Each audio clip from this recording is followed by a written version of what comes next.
Donc, on va voir le premier cas quand la fonction f est continue et positive sur un intervalle. Donc, dans l'exemple 4 précédent, qui nous a permis d'introduire le lien entre les primitives et le calcul d'air, on avait vu que si on a une fonction f qui est continue et positive sur l'intervalle 0b, avec b qui est strictement positif, et ben, avec les sommes d'Arboux, on pouvait encadrer donc l'aire qui était comprise entre l'axe des abscisses, l'axe des ordonnées, le graphique de la fonction f et la droite, l'équation x égale b.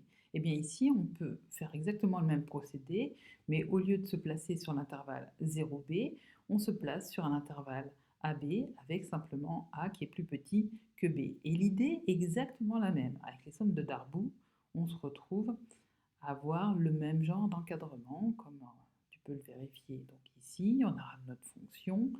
Là, donc j'ai bien pris comme sur ton syllabus A égale à moins 3 et B égale à 2. J'ai pris n égale à 10. Et donc la somme inférieure de Darboux, j'ai commencé par la somme supérieure, c'est pas grave, elle est ici. Là, on a la somme inférieure. Et donc on voit qu'on a bien l'aire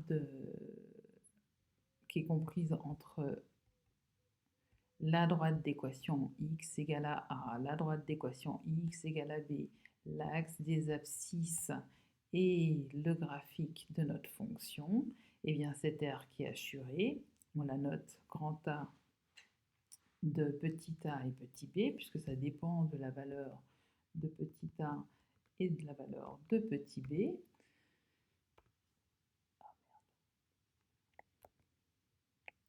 Voilà, et donc quand on a ça, eh bien, on voit que quand on fait tendre n vers un nombre de plus en plus grand, eh bien, on a bien notre aire qui est comprise entre la somme de Darboux inférieure à la somme de Darboux supérieure, et plus n va devenir grand, plus ces deux nombres se rapprochent l'un de l'autre.